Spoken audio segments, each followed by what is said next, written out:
Dah.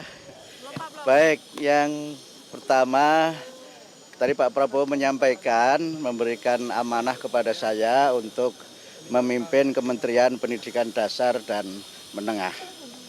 Dan insya Allah saya didampingi 2 orang wakil menteri, tapi wakilnya siapa belum tahu, otoritas beliau.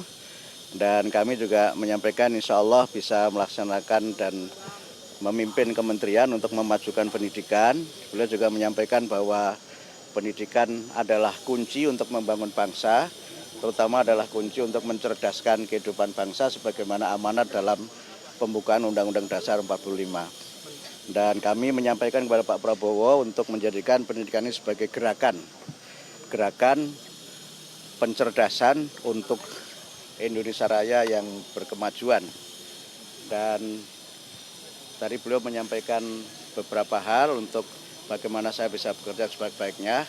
Dan saya bercanda tadi, tidak perlu pantun ya Pak Prabowo kali ini karena pantunnya sudah saya sampaikan waktu Bapak menyampaikan visi dan misi di Muhammadiyah Surabaya. Pak, ini Kementerian Pendidikan akan dibagi atau dipecah jadi 3 atau jadi 2 sih Pak? Saya tidak tahu, tapi saya diberi amanah beliau menjadi Kementerian Pendidikan Dasar dan Menengah. Pendidikan Dasar dan Menengah Ya, itu ya. adakah? Ya, saya tidak tahu karena saya hanya diberi oleh beliau untuk melaksanakan dan memimpin Kementerian Pendidikan Dasar dan Menengah. Berarti terlepas dari universitas dan perguruan tinggi ya Pak? Kalau pendidikan dasar menengah berarti tidak mencakup perguruan tinggi. Kalau pendidikan dasar menengah itu nomenklaturnya meliputi pendidikan prasekolah, kemudian sekolah dasar, kemudian sekolah menengah, kemudian pendidikan informal dan pendidikan non formal. Itu Tapi yang saya Bapak baca. sempat bertanya nggak sih Pak, kenapa pendidikan itu kementerian harus dipecah? Apakah karena memang ada masalah-masalah yang sebelumnya atau Bapak sempat bertanya gitu? Tidak ada penjelasan dari beliau kenapa itu dipecah.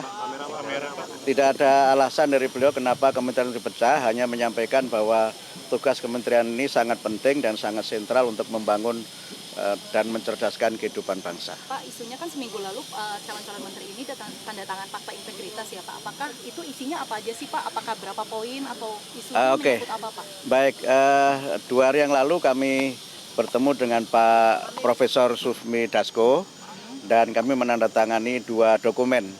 Yang satu itu dokumen kesediaan untuk menjadi bagian dari menteri dalam kabinet Pak Prabowo, kemudian yang kedua fakta integritas yang isinya normatif saja, ya setia kepada Negara Kesatuan Republik Indonesia, kemudian siap mendukung pemerintahan Pak Prabowo dan menjaga wibawa beliau sebagai presiden serta juga menjaga kewibawaan bangsa dan negara.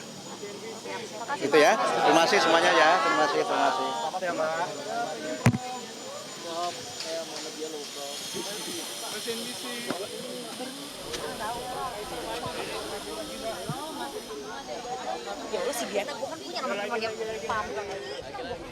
Ya, demikian tadi baru saja kita saksikan atau kita dengarkan bersama-sama keterangan dari Abdul Mukti yang juga merupakan Sekretaris Umum dari Ormas Muhammadiyah yang baru saja memenuhi panggilan dari Presiden terpilih Prabowo Subianto di kediamannya di Jalan Kertanegara nomor 4 dan secara gamblang seusai bertemu dengan Prabowo pada sore hari ini mengatakan bahwa beliau diberikan penugasan untuk memimpin Kementerian Pendidikan Dasar dan Menengah dan juga mengatakan akan didampingi oleh 2 wakil menteri yang belum diketahui identitasnya. Kemudian juga tadi disampaikan bahwa sudah sempat bertemu dengan petinggi Partai Gerindra Sufmi Dasko 2 hari sebelum kedatangan Abdul Mukti pada hari ini dan mengatakan telah menandatangani 2 dokumen, yaitu dokumen kesediaan dan juga fakta integritas. Jelajahi cara baru mendapatkan informasi. Download Metro TV Extend sekarang.